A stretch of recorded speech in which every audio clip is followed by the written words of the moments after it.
Ladies and gentlemen, behold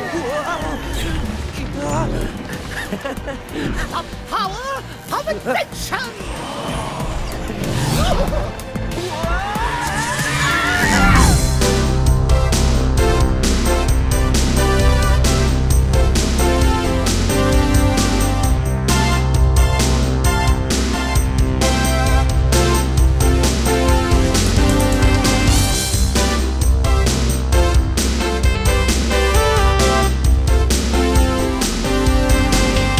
Greetings, inventors and investigators. My name is TV Skyn, and since it's been 3 days since the last one, and Riot are probably trying to kill me and Nikrit right now, there is a new animated short. This one is set in Piltover, and I'm just gonna go right ahead and say, and this is my favorite one yet. And not necessarily because I like its story the best, although it is very fun, but because, oh, there's so much good character animation in this one. So much good stuff. But anyway, it takes place in Piltover, and we'll start by talking about its particular structure. First of all, it is structured around, well, the thing that Jinx is holding in her hand right now, this Hex Tech Core technology that Heimerdinger has invented.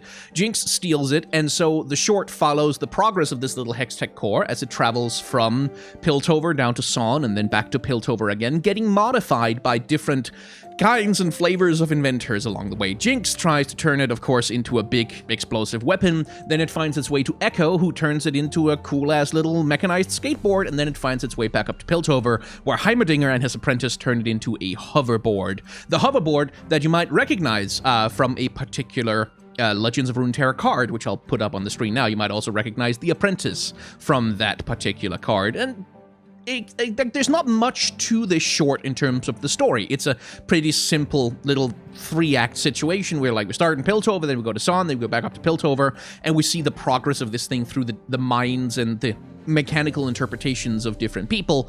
It doesn't have a grand overarching point to make, I think, outside of, hey, people in Piltover and Son invent stuff real good. But it is an interesting little world-building exercise, and it's very, very funny. Like, the comedic timing in this whole thing is just, ooh, it's just so good, and I adore it. Also, my boy Ekko! Hey! It's been a while since we've seen anything from him. He's one of the characters with the best lore in League of Legends, in my opinion. Bit of a pity that he doesn't show up more outside of, like, vague promotional experiments. And then there's the comic time. Like, there's a real Looney Tunes energy to this thing that I quite adore. And also, just the character animation is really, really solid. Now, I have my criticisms because, of course, I always do, and we'll nitpick our way through them as we go, but this is just so fun. Like, I had a grin on my face the entire time I was watching this because it's just so fun. It just seems to enjoy being in its own world so goddamn much. And there we go. You may recognize him from the card now if you didn't before. This is basically it's the backstory of the creation of one particular Legends of Runeterra card, just mediated through like all of the potential nonsense, and it ends, of course, on a freeze frame. So let's start over and get into some of the actual cinematography and animation and things like that. And we begin, like every single of the short has opened, with a static shot of, in this particular case, Piltover. Once again, these are 2D illustrations layered into probably a 3D space with 3D models projected onto them to give the illusion of space without having to, you know, actually 3D model all of that.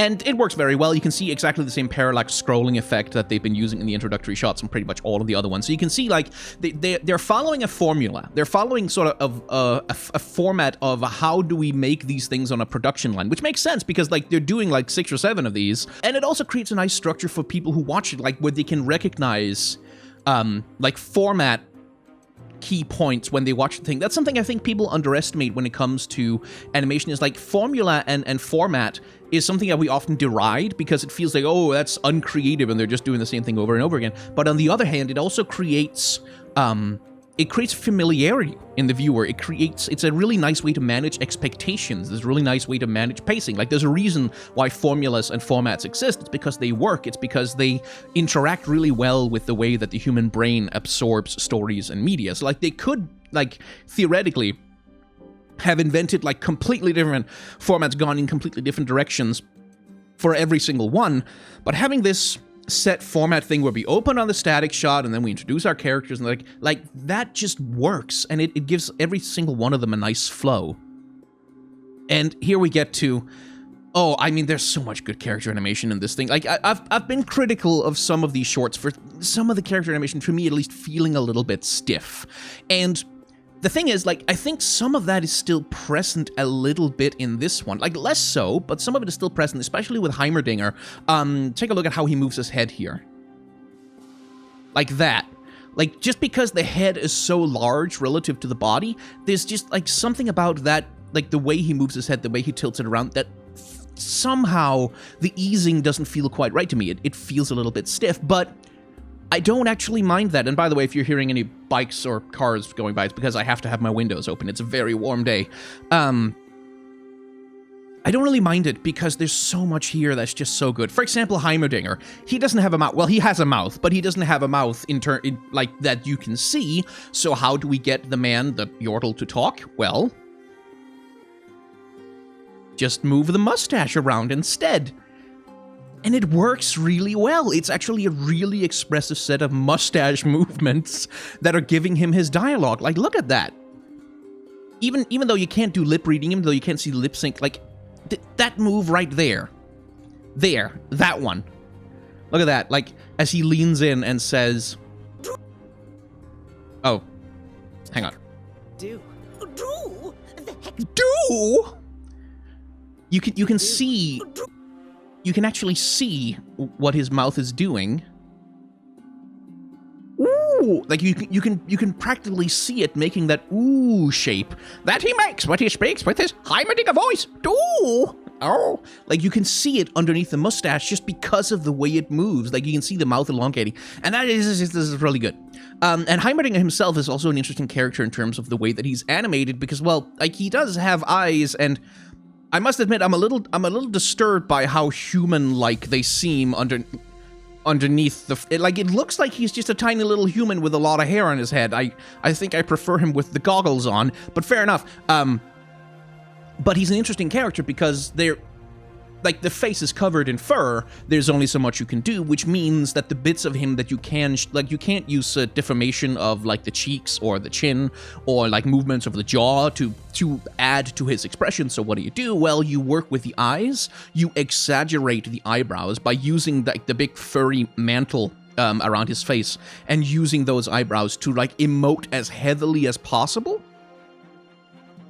And you can see that here, like, when he says, "Doo," how the eyebrows, like, his whole, like, the raise, like, as the mouth opens up into the O, right? Do, and we extend down here, the eyebrows go way up, and that's a very like, if he was doing that without all the facial hair on him, it would look like a ridiculously cartoonishly exaggerated motion, but here, it's necessary because, well, otherwise, how the hell are you gonna emote all that face hair? And Heimerdinger himself is animated wonderfully. And also the Apprentice, actually. The Apprentice has some lovely... Like, there's a lovely subtlety. Like there. Like, that little dialogue section there. There! Ooh, that! Did you see that? Did you see that? So, I was talking in some of the other shorts about some of the dialogue animation where I felt like the faces sometimes lacked verbal gestures and distortion that would sort of really sell the personality of the character underneath. So take a look at what the Apprentice is, like the top of the lip up on the left here, what that does. There! That little sneer there, that little curl that it makes. And just look at how much the animator's using the lips of the character to really sell the character. Like that little forward push of the lips on the character, which also helps make him seem a little bit more youthful, a little bit more like cheeky in a lot of ways, which sells him as a comic persona. Like, just the little bits of animation is like, you take a look at how he I'm just gonna let this play silently. Take a look at how he animates, and then think to yourself, okay, what kind of personality do I think this guy has?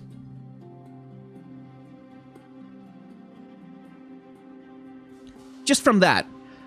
Like, if he emotes like that, because that's not how Darius would talk. Even when Darius was a kid, that's not how he would talk. It's not how Garen would talk. It's not how, like, a young Aatrox would talk, because they're all, I am stoic and I care about honor and blah, blah, blah. Like, they're all, like, self-contained and serious, so they'd be, like, stoic, like, chest back, chin forward, they would speak in declaratives and blah, blah, blah, blah, blah, blah. Like, rather, but take a look at how he's talking. It's, like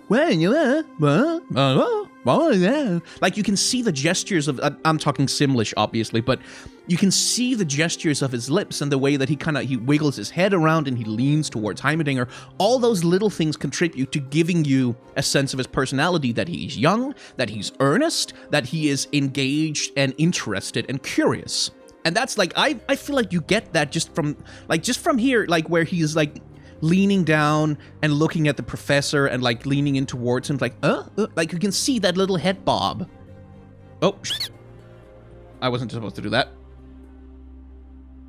Damn YouTube button. That one there. Am I up on 4K? Is that why it's so slow? Yeah, we can go to 1080 for this one. So I can cycle through these frames a little faster. You can see that he's asking a question because, like, he's looking ahead and then he's like, but that head bob, like that, you can see how the shoulders don't go down, but the head itself, like, kind of falls down on his shoulders, and he's poking his head towards the professor because he's asking for his input and his guidance. And that's also the relationship between the two is getting illuminated just through the character animation. Obviously, the dialogue also helps. So myself. Sure is, Professor. But What does it do? Do? The Hextech core generates more energy than a quadranium power cell. The applications are limitless. Would you like to sneak a peek? Boy, would I! Boy, would I! Like, that's the stuff that characters say in, like, a Hanna-Barbera cartoon. It's like, boy, would I! Professor, sure, I would love to go on your flying machine! Like, and that's the character that he has. And again, even silently.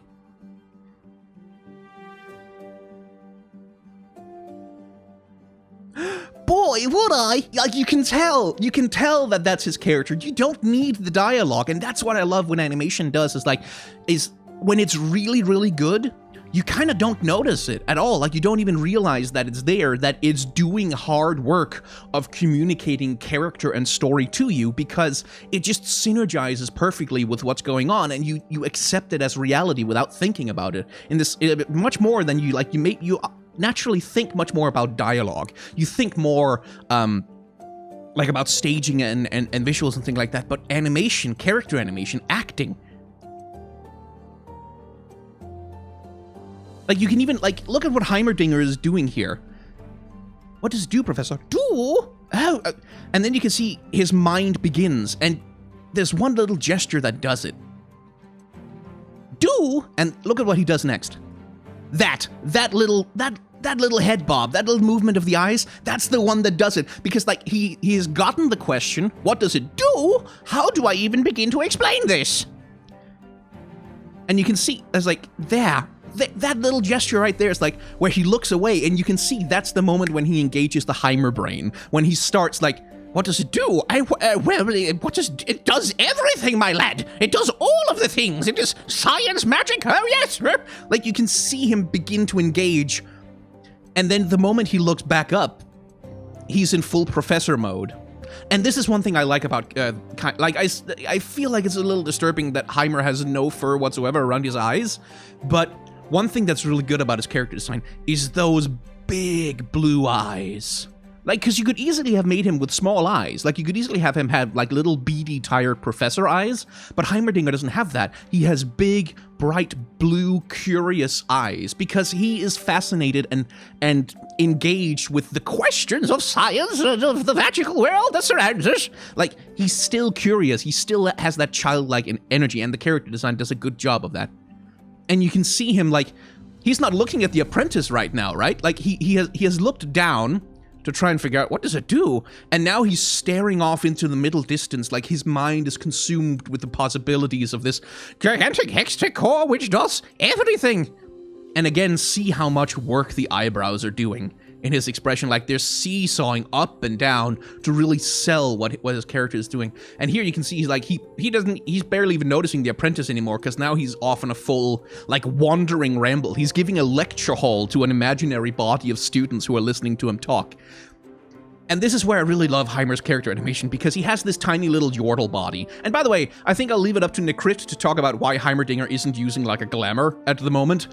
He's probably got a better handle on that than I do. I don't care, because I just like the little Yordle body animation, because look at that. That too, like, again, Heimer's character design is one that forces the animator to struggle against some limitations, because you can't really animate a body that's so tiny with such a large head the same way that you would, like, a body with human-sized proportions. Like, there's certain gestures, especially when it comes to touching your head and your face, that Heimerdinger cannot do. For example, he can't run his fingers through his own hair. Like, he can't necessarily touch his brow as easily as some other character would, which is what you often do when you have a character who's thinking or intellectualizing. You can have them, like, touch their hand to their head, because that's what people do when they're thinking, is like they'll often, like, put their hands on their foreheads and stuff like that. For Heimerdinger, that's really hard, so the animator has to come up with different solutions to kind of showcase how in his head he is. And here, you can see that the body is doing some of that work, because here he's not just thinking, but when he raises that hand right there, you can see he's orating, like he's giving a speech all of a sudden. You can see, like, that's the natural giving a speech pose. And his hands, like, again, are doing the work of, like, he has all these big ideas that he's trying to sort of spread out into the world with the way that his body language works. And there, again, big blue childlike eyes filled with imagination and the wonders of possibilities.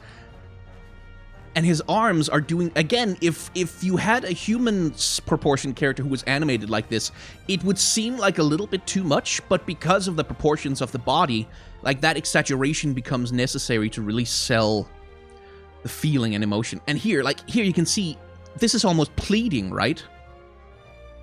Like, he's almost like praying, is like, please hear me, please listen to me, wonders of science, hear me, listen. You can see that he wants people to know what's in his head. And all of that is character animation. All of it comes through in the way that Heimer moves and engages with his body.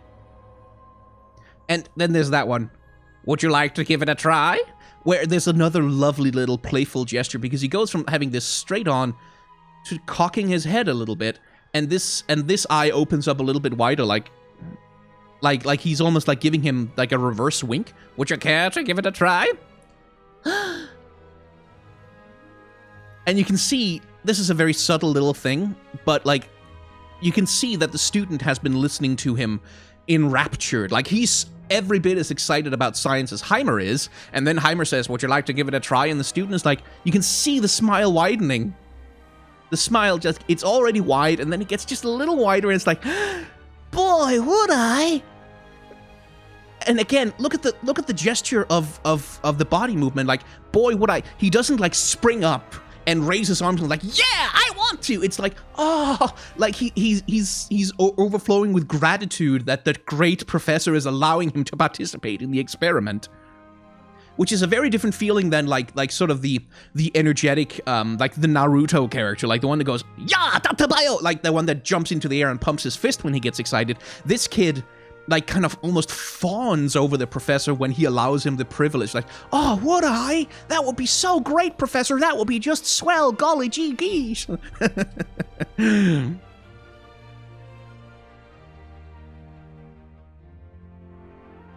And again, look how much work the mustache is doing to show, like, the excitement with which Heimer is speaking, and the same thing with the arms. Like, look how he's almost kind of pumping them up and down, like, it's like, like, think about what would you be saying if you were making arm movements like that, if you were holding them, like, right in front of your chest and you were kind of moving them around, or, like, moving them up and down and trying to emote and gesture, because you're filled with excitement, you're filled with thoughts and ideas, and, like, like, you, and Heimer, of course, is older and more dignified. He's not a child, but he has that childlike nature almost to the excitement of his movements, which again fits a Yordle body really well, because, like, visually, there's no way for a Yordle not to read like a childlike character. That's just a reality of character design, so just lean into it, use it, make Heimerdinger cute.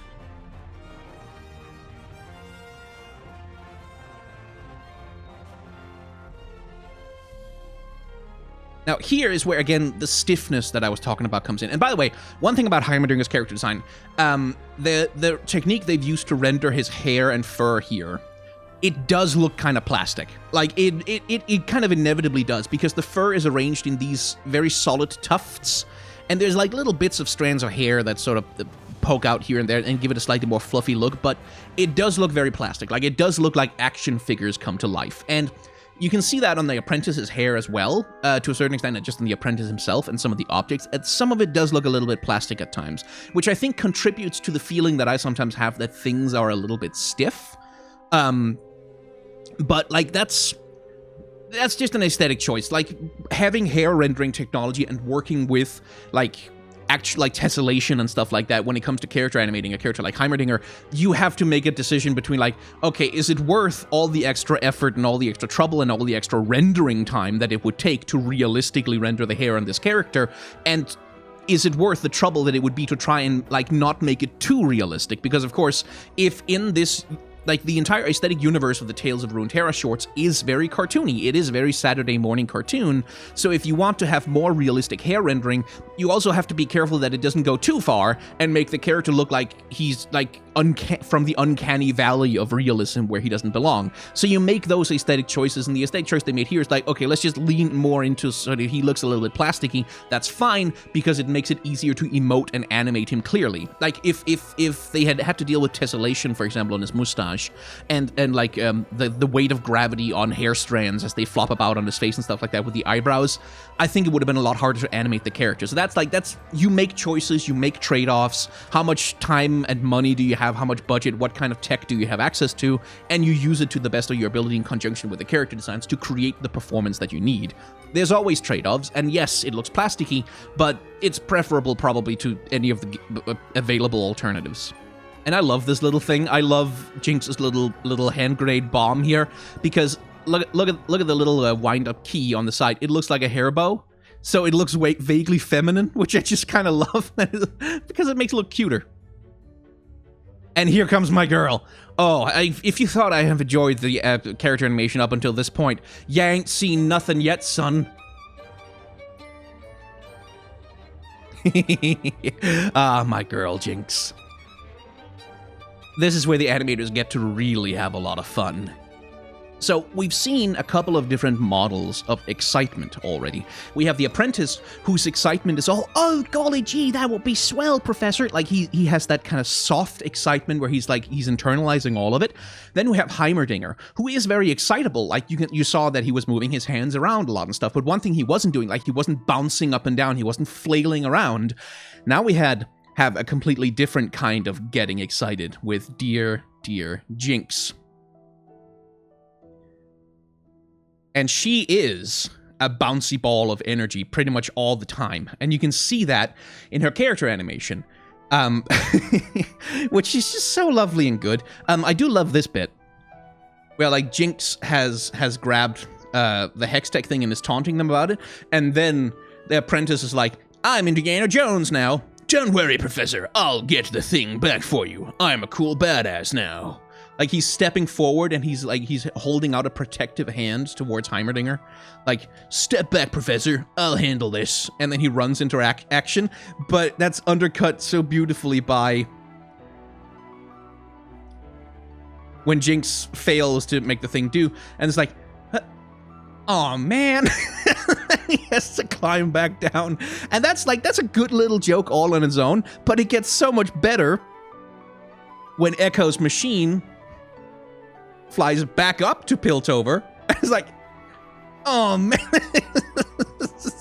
I loved that joke so much because it's so Looney Tunes. It's that setup and punchline, It's Wile E. Coyote and the Roadrunner, basically, where he's trying to do a thing, and then, like, the thing goes predictably wrong the same way every time, and it shouldn't be that funny, but it was. Like, it has such a Looney Tunes energy, and it's because of the timing. It's like this, like, you can see flying up there, the apprentice is like, whoosh. Like, he doesn't immediately go, oh no. It's like he has that moment of, like, letting the pin drop. Oh man. And then he has to climb all the way back up. It's so good. I love it. So, Jinx, from the very first moment she's on screen, there's a different kind of excitement to her, because even here, when she's like holding a pose pretty much, right? It's still like her whole upper body is like rocking back and forth and her head is moving around, and like she's got, well, it's not fish bones, it's Mr. Sparkles. I think it's a different rocket launcher. And you can really see that like na energy in her. Now I think maybe they gone a little bit extreme on the eyebrow. Like there's a little bit too much Joker eyebrows in there, but I do love the detail of how they're handling the corners of her mouth. Because that's where they've really they've gone a little bit Joker on her, which I think is fine for the character that she's playing in this short. I hope they don't necessarily do that so much in the Arcane animated series, but here, given the role she's playing, and I love the little shadows around the corners of the mouth that really give her this clown-like massive grin. And by the way, look at the difference between Jinx's mouth and the Apprentice. Just like in general in the way that she appears. Let's see if we can find, yeah, there we go. Like even here, like when her mouth is like relatively relaxed, she's not actively laughing at anyone's pain. She still has this much bigger, much wider, much sharper. Like the expression of the mouth is so sharp. There's like really clean lines around her lips that really give her very strong expressiveness through her mouth, which is important because that grin, which has so many different characteristics with her. Here it's kind of goofy and silly. And then when she gets an evil idea in her head, which she will shortly do,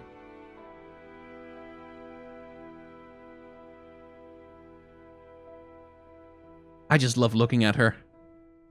Like, when she has an evil idea in her head, it has a very different characteristic, right? But Jinx's mouth, like, you have these sharp lines around the lips and the... I'm not sure if it's lipstick, but whatever it is, like, that darker coloration around her lips, giving her a very sharp expression. Compare and contrast that with Mr. Apprentice here, whose mouth is all, like, soft lips and very gentle.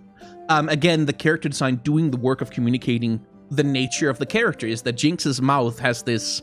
like, sharp malevolence to it almost, where he's all like, soft lips, no, I'm a cute little soft boy, yay! Like, which again tells us something about the characteristics, but also about, like, look at the way that the Apprentice's mouth moves when he talks.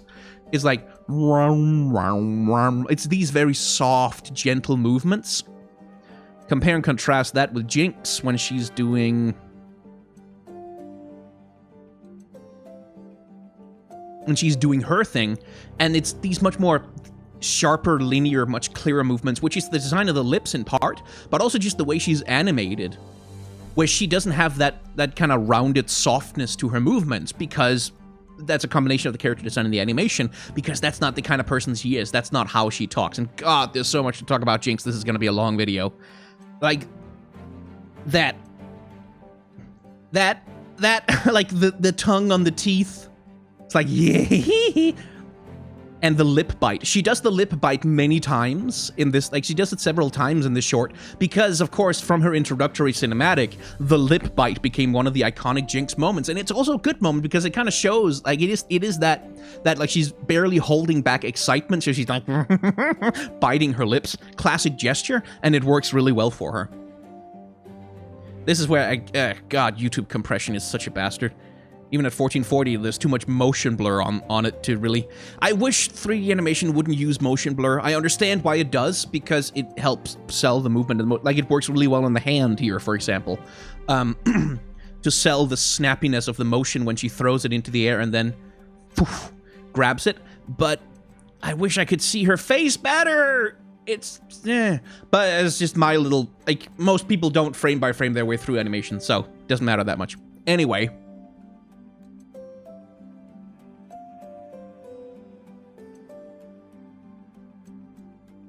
Jinx is a rubber ball. Take a look at this. I'm not sure there's a lot of squash and stretch going on with the model. I think there's a bit, but as she falls here, she elongates herself. And two things are doing that. First, I think there's a little bit of squash and stretch on the model. Not like a ton, but you can see here from this frame to this frame, her legs get longer. which makes the movement feel more rubbery, more snappy, but also her character design helps enable that. You can see the animator doing that by having her arms raise up and the rocket launcher and the pigtails extending the length of her character model, and then when she lands, roing, everything collapses down into like a relatively small shape. And then she tumbles head over heels down. And I love her tumble, because it's not like an acrobat's graceful, careful, like Olympics gymnastics team tumble. It's wee. She kind of falls, splayed legs, like blah blah blah, tumbling down, barely managing to land in a roll, and then she goes off with goddammit, with a hop and a skip. And that's the thing that I love about Jinx's run here, is that she doesn't run. She's like da da da da da da da da da da da da. She's skipping because she's happy, because she's full of energy, because she's playing, she's playful. It would have been easy just to have her run and like do other silly things with her body, but the playfulness and the skipping makes her seem at once both childish and carefree, but like in an evil way, because she's carrying a rocket launcher. And you can see that she's practically dancing, like the way that she's moving around with, like, between the skips and then the twirl, whee, round and round, and throwing Mr. Sparkles up and over, which I also thought was a great character moment. That, like, there's a thing here she needs to climb over. Okay, let's just throw the rocket launcher into the air and do a little vault, and then slide down on our ass. Because, of course, like, why wouldn't she? She's Jinx, she's having fun. And it also enables this lovely little moment of comic timing, where she lands and is like, heh heh heh. And boom, again, that Looney Tunes aesthetic where you have Coyote Time. Coyote Time is when the coyote runs out over the edge after having chased the Roadrunner, and then he hasn't realized that he's run over the edge yet, and then he looks down, and then finally gravity kicks in. The time between the coyote running over the edge and gravity kicking in is Coyote Time. And in animation, it's used to do things like this, where she throws it, and if gravity was working in a realistic way, it should fall down on the other side way before she gets there. But because there's Coyote Time, she can land, and then the rocket launcher lands on her. Or rocket launcher, I don't even know if it's a rocket launcher. Then the rocket launcher lands on her, the weapon lands on her, in this way that makes much more sense from a comic timing perspective, and makes the scene more, like, bouncy and cartoonish in a way that works really well. Anyway, that's Coyote Time. Look for it in animation, because even very serious animation will sometimes employ just a bit of Coyote Time to manipulate the timings of certain things happening into whatever expression that the animator wants. And then here, Jinx, of course, her mind, unlike Heimerdinger, like Heimerdinger also goes off on a scientific rant about the possibilities of the Hextech core thing, but take a look at how he does it.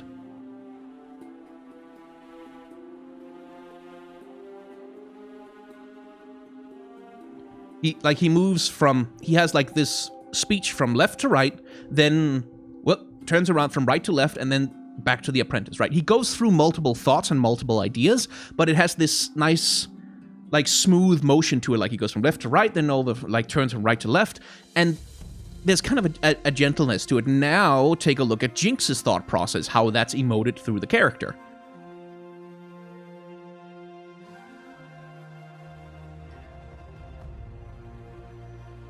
Do you notice that? Do you notice that difference? Where, like, she starts here. Here she's looking at the thing and contemplating what it's possible to do with it. And then, different idea, boom, pops into her head. And rather than being focused here, eyes into the middle distance, tapping herself on the forehead. And then down to the rocket launcher. Like, it's a very different energy. It's a much more chaotic, like, ooh, I could do this with it. I could do that with it. I could, ooh, what if I did? Like, it's more that kind of thoughts racing and scattering all over the place kind of feeling that you get from it. Where she's like bouncing from this, where she's like wiggling the core around, to, oh, wait, what if I, and then it's like all face close to the core and like almost kissing it basically. And then it's like, but what if? And then she's like tapping the core on her forehead. So she goes through, like, rather than having just one continuous motion that does one thing, she does like 3 things and then settles on this one idea. And that's when we get some of the film language doing the work here, because, again, selling the frenetic energy of what Jinx and what she does and how she acts and behaves, we just do jump cuts. It's basically YouTuber energy, like where she jumps from one thing to another thing to another thing on this really tight pacing. It's like 1 second. Yeah, it's like, how long do we stay on one shot? It's like... Yeah, we stay on each of those shots like just under 1 second. Which is the kind of editing energy that I sometimes use for the boss descents of Dark Souls, where you jump cut from one thing to another thing to give it that forward momentum, that pace. And it's also a montage, obviously. It's a montage of Jinx doing undescribable things to the poor weapon that she's brought along with her.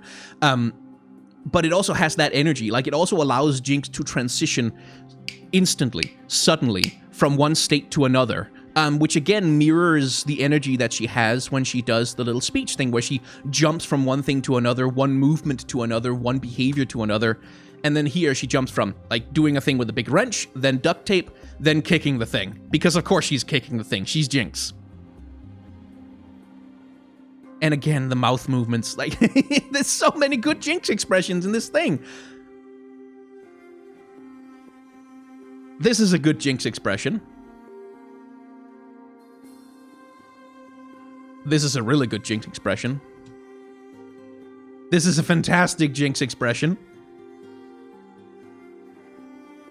That one's good. That's a pretty good one.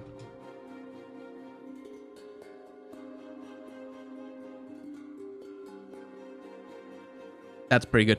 This one is great. Look at that. That one's good too. With the tongue. Look at that. That's such a good face. This is great. This is great. Like, her expressiveness is just so off the charts. I love it. I could freeze frame my way through this entire thing just looking at Jinx expressions. But let's talk about the animation. And I can't get over how good that one is. That's such a good expression. And that's the thing. This is the thing I've been asking for from a bunch of the other shorts, is being willing to push the expressions really hard to really get, like, the feeling out of the character that I want. And I'm not saying that Braum should maybe have been this expressive or anything, but he could have had more. Like, they could have gone harder on him. And I look at the way the tape moves, where she's like, chomp. And I also do like that it's not like she's sort of carefully picking a spot on the duct tape to bite. It's just like, nom! Like a dog trying to tear meat from a bone. And you can see how the duct tape, like, it's not that she's pulling extra duct tape off the roll. It's that she's stretching it. She's pulling it. It's like, like an excitable dog. It's good. It's so good. And there's also, notice this tiny little touch with the timing with the kicking. She's not kicking in like a repeating rhythm. It's not like doof doof doof. It's more like dum dum dum. And again, it's those little touches that keep the energy and the expression of the character frenetic and slightly unpredictable. Like, it keeps her rhythm in a certain way. And here, weight, which is something that Jinx can kind of choose whether she wants to care about the weight of the thing that she's carrying around, because again, Looney Tunes physics. But here, the weight of the weapon is kind of part of the expression of the set of moves that she's making. So you can see here, she likes bending down at the knees and then hoisting it up. And then you can see when she tries to turn around, she kind of has to jump into the air, switch around, and then as the rocket launcher comes down, her entire pose comes down with it. And you can see she's really having to put her body into it to hold the thing up. She's leaning backwards because the weight of the thing is shifting her center of gravity. And that works here because here, part of the point of this shot is that she's created something really big and powerful and dangerous. And in terms of selling that feeling of something being big and powerful and dangerous, having it be heavy is generally a good idea. So here, because we need to get that, what has Jinx done to this poor weapon thing, the weapon needs to be heavy, whereas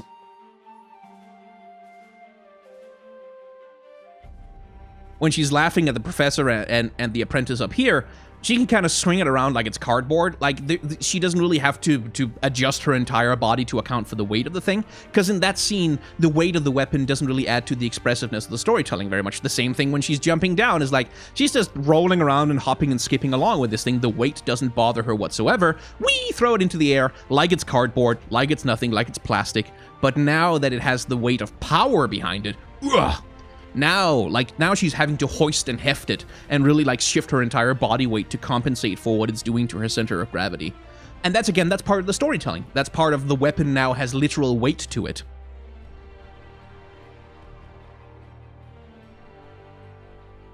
And again, lip bite. And again, the Looney Tunes physics. I love it so much. And again, it's this, you think one thing's gonna happen and then a different thing happens. It's the simplest form of humor. It's humor for children, in the sense that it's humor that's developed for like simple cartoons, but it works because we get this establishing shot. Like, Jinx is like, oh, let's find a target, and then she's walking out to the edge of this building, and then we see this gleaming Piltover tower in the distance, and she's taking aim at it, and it's like, nah, this thing is gonna blow up. And we get the whole anticipation thing of the weapon charging up, pulsating with power. You can see the whole thing. Basically, you can see how it's shaking and pulsating with the power that she's charging up. And we get these lovely hand animation. I haven't even talked about this in this short yet. But this stuff right here, that's hand animation, baby.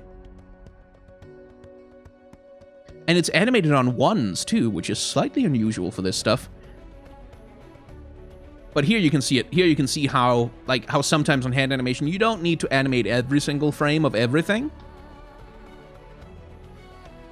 And then boom, I love these impact frames. Completely borrowed from anime, and it works so well. And then again, Coyote Time. Not strictly Coyote Time, but a version of Coyote Time where she's like, ha ha ha. Oh, wait, and then gravity, as it were, or realization kicks in. And we get more great Jinx expressions.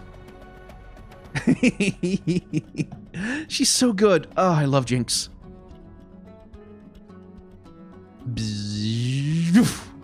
Oh.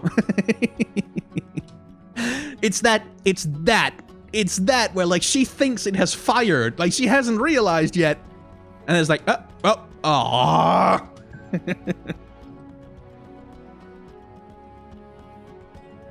I love her body language so much.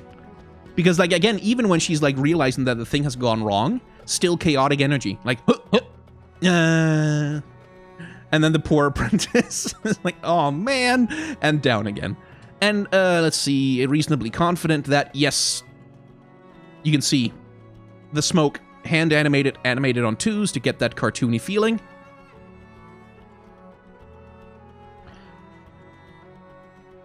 Occasionally animated on 2s and 1s, depending on what the need of the scene is.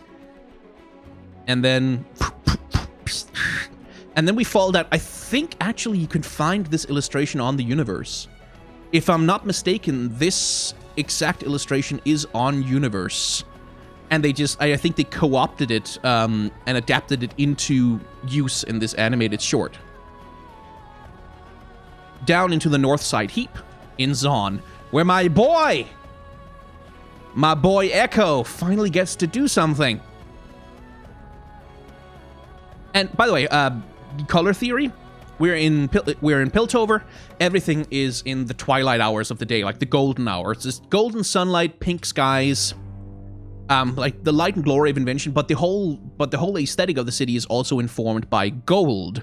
Gold as in golden skies and golden light, but also just gold pretty much everywhere. Heimerdinger is dressed in gold and stuff. Even the apprentice has gold on his outfit. This case that the thing was supposed to be in is lined with gold. Gold here, and I don't mean like necessarily literal 24 karat gold, but the color of gold. So Piltover, in terms of its visual aesthetic, is wealthy. Really, really wealthy. Because everything in it is permeated by golden colors, and especially the tower that Jinx chooses to target. And that's, by the way, that's one of the ways in which Jinx sets herself. Like, Jinx looks like she's out of place in Piltover, because unlike the apprentice, whose skin is all, like, bronzed and kind of sunburnt, you can even see he's got a sunburn on his face, and he's very warm tones. A lot of his outfit is relatively warm toned. Jinx shows up, and her skin is like pallid. She looks like she's been locked in a room for 50 years. She's got these like corpse-like almost features, this cold, icy blue hair, and even like the reds and the pinks and the purples on her gun are in like cooler shades of the colors. The same thing goes for her bikini thing, which is, again, it's colorful, there's color on it, but that color is relatively desaturated. It's relatively less vibrant than the general color aesthetic of the rest of Piltover. So she stands out. She looks like an outsider in Piltover just because of the way her colors are managed. But she would look like a complete natural belonging in Son, because Son is nothing but like these blues and greens and browns and grays. That makes it a relatively colder place in terms of its color temperatures. So, Ekko finds the Hextech core, and he does the same thing to the Hextech core that Jinx did, where, like, he sees the thing, and he's entranced by the possibilities. But again, look at the difference in their expressions, where Jinx has all this chaotic, like, moo, ah, hee, ha, this kind of energy. When Ekko finds it, his energy is... oh, I see. Right there. That's much more his energy. Like, he has found this thing in a heap of scrap, and he's lifted it up. And he's like, this thing could be useful for, and there's this thing I can do with it, and that thing I can do with it. But he has much more of a Heimerdinger energy to him. Like, it's much closer to Heimerdinger's very, like, smooth set emotions. Which, again, gives him a different energy than the other characters. And here, also, we're working with jump cuts between different cuts of Ekko doing things to the Hextech core. But we get the energy of his movements is relatively calmer. It's like, it's relatively lower energy, relatively more considered and like thoughtful. Like, especially this one right here. Jinx would not do anything to anything with this kind of physical energy. Like that. That, like, careful, like, relaxed expression, fairly relaxed body language. You can see he's tinkering. And, like, even when he's using, like, the wrench on it, where Jinx, it's like this, like, it's this, like, you gotta screw this goddamn thing into place no matter how much force it takes. Ekko's motions with the wrench are more like, I know exactly how much force this thing needs to be screwed into place. It's these precise movements. It's like, and then that little last, just slot it into place, everything perfectly where it's supposed to be. And then this very, like, again, the energy of his movement is kind of languid and slow and precise. Like, he's gently touching to it with, like, a welding torch or whatever the hell it is he's doing. He's just gently, like, there we go. Ah, my baby is ready for testing. It's this much more calm energy, and it's all character animation that's telling us this about what kind of person is Ekko. He's young, he has energy, but he's not, like, manic or excitable in the same way that Jinx is. And again, 2D animation on the smoke trail following the thing. And I really like the shot when he's running off down the pier.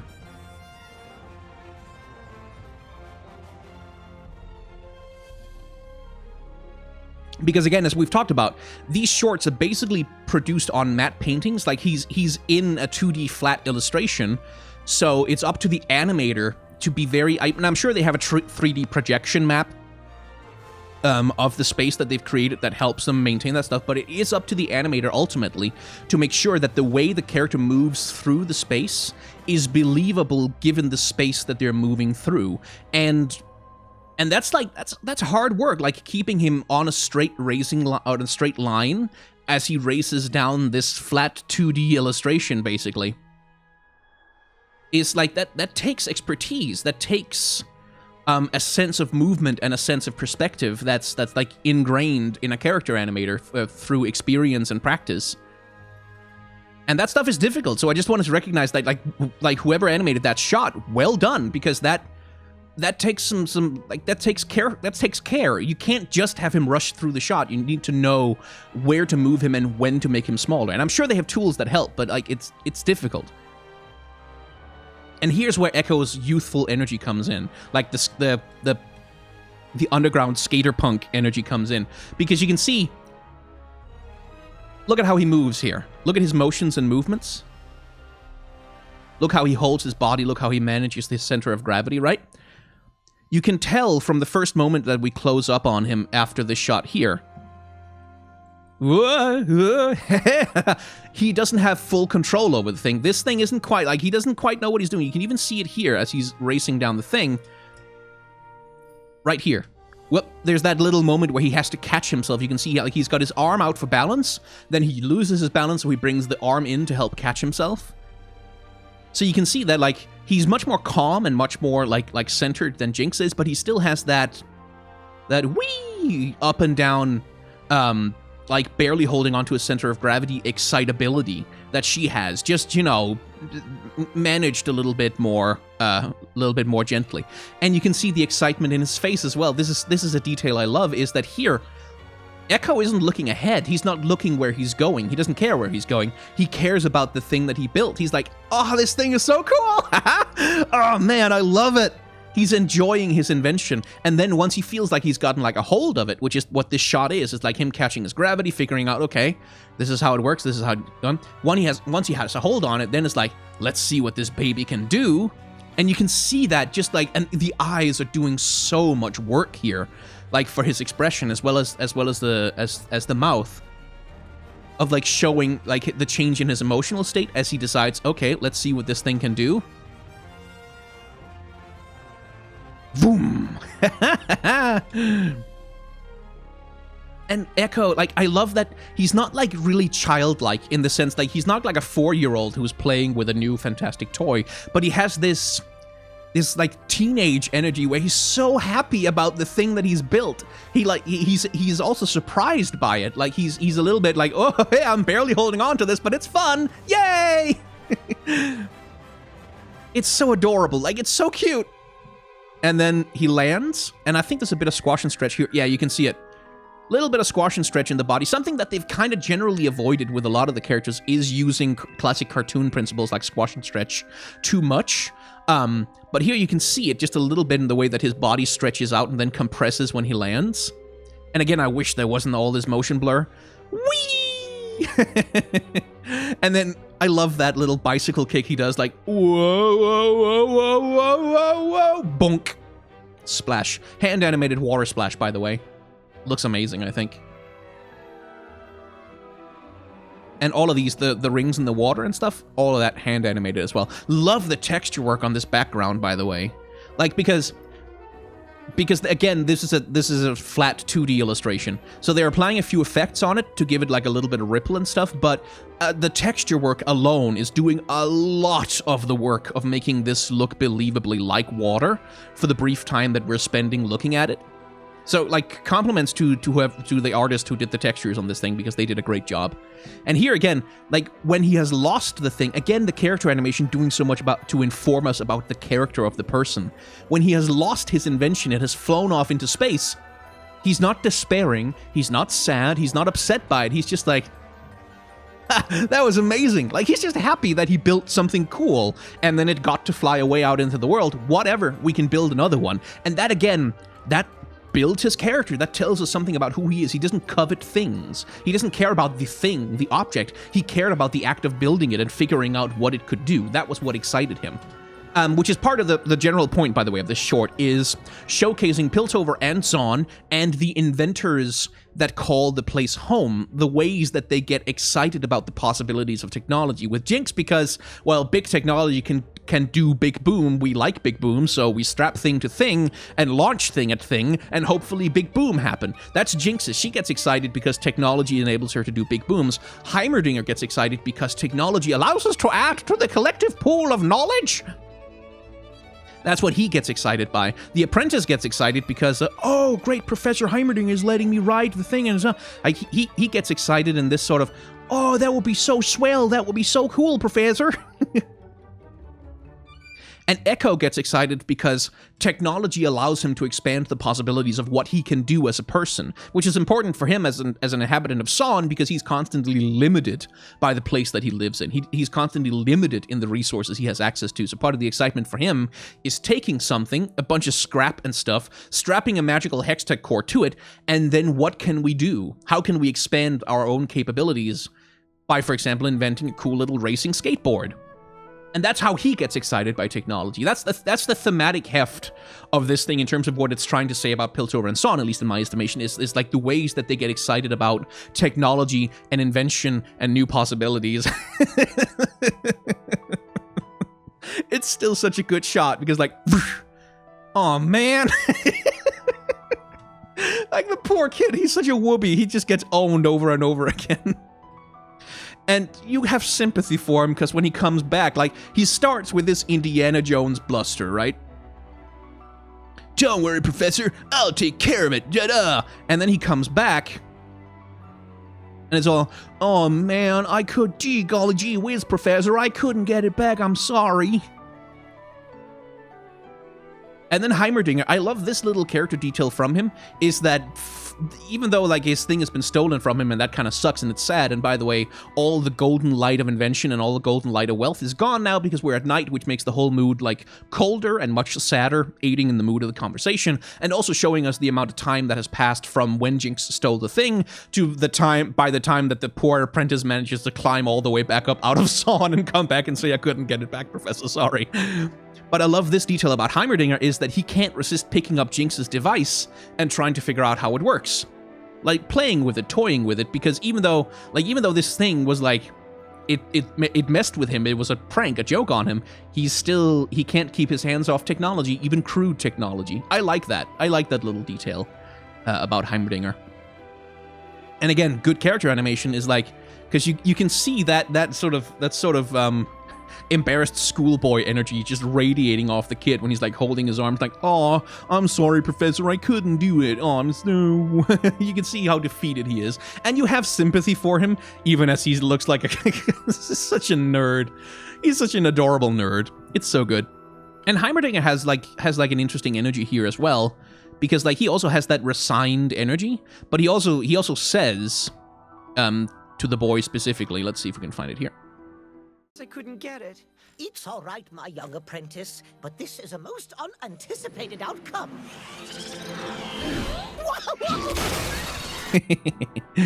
It's all right, my young apprentice. Heimerdinger doesn't have any anger to him. He's not upset as such. He's just like, oh, well, we'll have to build another one, I suppose. It's a most unanticipated outcome. Which is good. Like, I like Heimerdinger as this kind of grandfatherly, friendly inventor type, rather than, like, because in Legends of Runeterra, he is a little bit of a megalomaniacal psychopath, like, just throwing giant killer robots at you all the time. What a bastard, I hate him. But in the lore, he is much more of like a, oh, well, I suppose we'll have to build another one. He's forgiving, he's not angry, he doesn't hold on to grudges, which is good characterization of Heimerdinger. And here's the only moment in the short, like we talked about Heimerdinger, is that he's excitable, but his body language is still relatively restrained. Like, he doesn't bounce around like a rubber ball. But here, finally, whoa! He gets to do a little bit of a arms out wide, exciting motion, kind of flying up into the air and doing. And by the way, hand animated right there.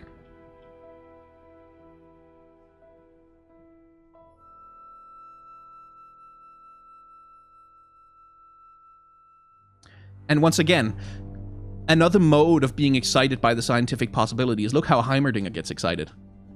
He looks at the thing, and his eyes does so much of the work here. And then the eyes go wide, and the eyebrows go up. And then look at what the eyes do. The eyes gestures, look at them. Let's actually play this through a normal speed.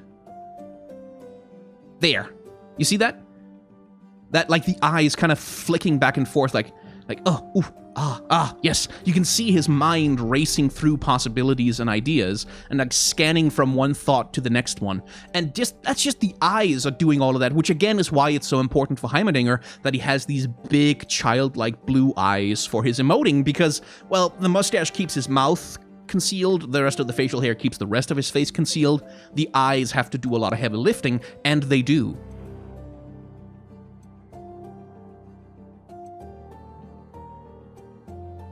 And here's a lovely cut.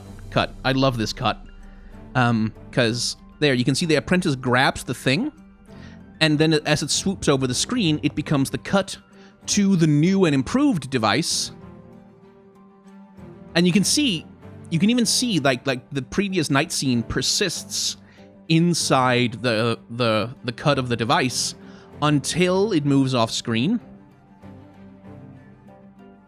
And then, ta-da, and again, hand-animated flames coming out of the bottom of the thing, which look fantastic. Hand-animated smoke as well. And again, Heimerdinger with that body language, where, like, he uses his hands to try and emote his ideas. So we start with him anticipating the reveal, right? He's got his hands clasped together in front of his chest.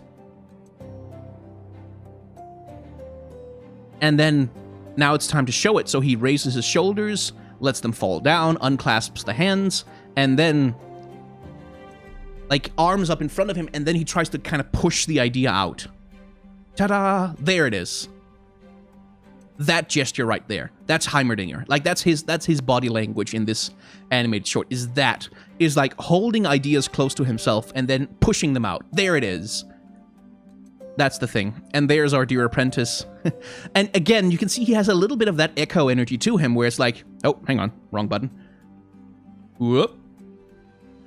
Whoa. And then, like, he's a little scared, but he's also very excited by what this thing can do. I think him and Ekko would be good friends, actually.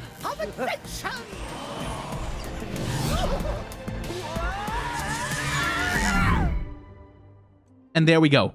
That is True Genius, the Son and Piltover short in the Tales of Runeterra series. Absolutely my favorite one so far, just because there's so much good character animation. Like, the characters get to do so much good emoting, they're bouncing around, there's squash and stretch. Hell yeah. The other ones are good too. I really do like them, but ooh, this is my favorite because it has all of the stuff that I like most about animation, which is characters showing you who they are just through the way that their bodies move. And that's the thing I love in terms of, like, watching animation, is watching animators figuring out, like, just figuring out who is this character, and if this character has this feeling inside them, how does that express itself through their body movements? How does that express itself through the way that they handle themselves, the way that they position themselves, their balance, the ways that they point and laugh at people who are in pain.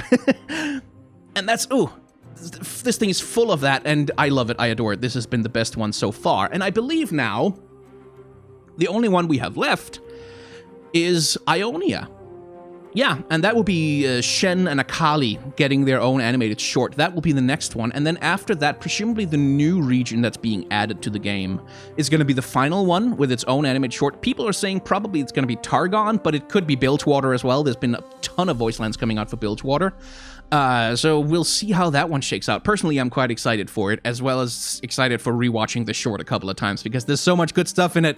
Love that Looney Tunes aesthetic. Anyway, if you've enjoyed me rambling on incessantly about how much I love this exact kind of animation, then like, comment, and subscribe on the YouTube channel, because algorithm numbers thing go up, good number good thing make go number up engagement. Yes, that's more or less how it works from a scientific perspective, I believe. If you want to support the channel more directly than that, then I have a Patreon where you can, like, do a monthly subscription thing. I have some tip jars in the description where you can do like a one-time donation if you don't want to do a monthly subscription. I also have a I have a Patreon. I already said that. I have a merchandise store, is what I meant to say, where there's stuff on there which you can purchase with money, and then, like, if you buy a t-shirt, then I get, like, $3. So that's also good. There's some pretty good t-shirts on there. I own a bunch of them myself, just because I needed to check whether they were any good, and I can happily report that according to the man who's going to make money if you buy them, they're definitely really good, and you should totally buy them. What else? Right. If you don't want to support me directly. That's completely fine. Like, there's lots of things out there to support, and I don't mind if I am not one of them.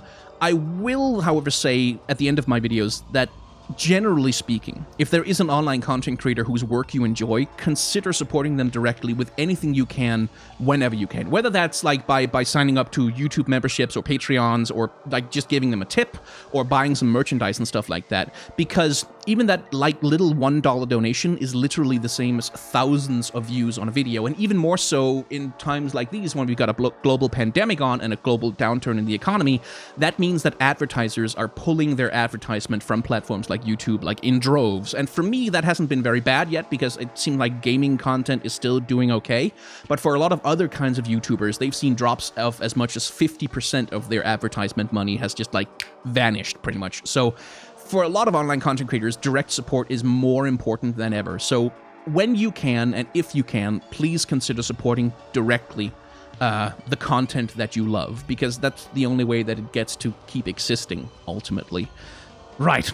Last thing I have to advertise, I have a second channel. We are doing a playthrough, there's a playthrough of Final Fantasy VII Remake going up over there currently, as well as playthroughs of Final Fantasy VIII happening, and a little bit of Majora's Mask every once in a while. I should really record another episode for that sometime soon, but Riot have been keeping me busy.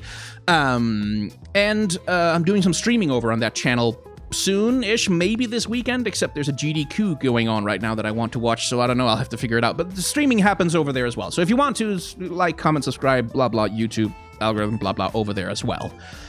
And I think that's it. Yes, that's the last of it. Thank you very much for watching, and please do remember to wash your hands.